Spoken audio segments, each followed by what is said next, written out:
comment ça va? Ça va, Ça va, vas-y. François Hollande, il est 8h30, nous rejoignons le siège de campagne. Comment va s'articuler votre journée? Aujourd'hui, c'est la journée des réunions.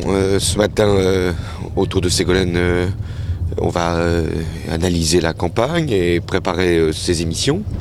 Et puis ce soir, il y a le conseil de campagne qui rassemble socialistes, radicaux de gauche, mouvement des citoyens pour mobiliser toutes les forces. Parce que là, on rentre dans le dernier mois de campagne avant le premier tour. On va rentrer aussi dans une phase où les médias vont être obligés de traiter, c'est normal, à égalité chaque candidat ou chaque candidate. Donc il faut qu'on se déploie auprès des citoyens pour diffuser le pacte. Vous étiez à Tours hier soir, vous serez ce soir à Brétigny-sur-Orge. Comment se passent ces réunions publiques auxquelles vous participez? Moi, ce qui aujourd'hui me frappe, à mesure que je fais des réunions, c'est le monde qui se presse dans ces salles. Alors, on me dira, mais ce sont des militants. Pas seulement des militants, même si nous en avons beaucoup. On me dira ce sont des sympathisants. Oui, ça c'est vrai. Il est rare que des électeurs de droite viennent, sauf peut-être pour espionner ici ou là, et pourquoi pas, bienvenue, on peut même essayer de les convaincre. Donc c'est vrai que c'est d'abord des foules qui veulent participer à une ambition collective, qui veulent participer à un combat, qui veulent avoir des arguments aussi. C'est très important, les arguments qui permettent de les reprendre et de les rediffuser soi-même. Mais ils viennent aussi participer à un enthousiasme. Il n'y a pas une contradiction entre l'image de Bayrou dans les médias comme quelqu'un de très moderne et finalement des prises de position sur des questions de société qui sont quand même très rétrogrades par rapport au pacte présidentiel?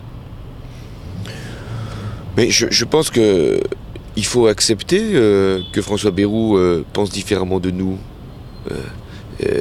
Il a sa conscience, il a ses valeurs, ce ne sont pas les mêmes que celles que porte la gauche. C'est pas pour ça que nous ne le respectons pas, mais c'est pour cela aussi que nous faisons précisément des différences entre les projets, entre les parcours, entre les démarches. Nous ne reprochons pas à François Bayrou d'être au centre ou au centre droit. Ce que nous lui reprochons, c'est de laisser penser qu'il pourrait faire une politique qui ne serait pas la sienne.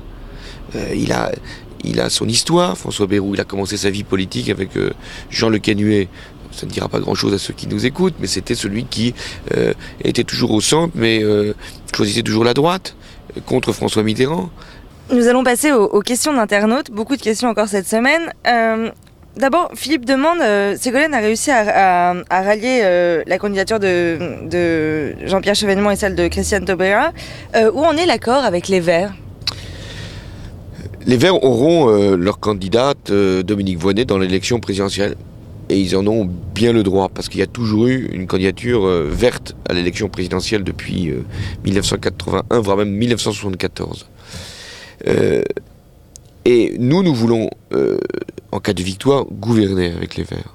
Nous leur avons fait la proposition d'un accord politique et nous avons trouvé les bases, les fondements de cet accord politique. On est encore en discussion sur le nombre de circonscriptions qu'il faudrait réserver aux candidats verts lors des prochaines élections législatives. Nous avions proposé 25, les Verts un peu plus, 30 à 35, dont 20 gagnables. Bon, nous n'avons pas pu trouver encore l'ajustement, mais nous le trouverons.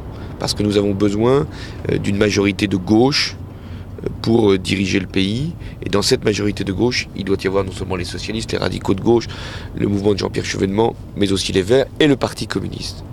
François Hollande, merci. Bonne journée.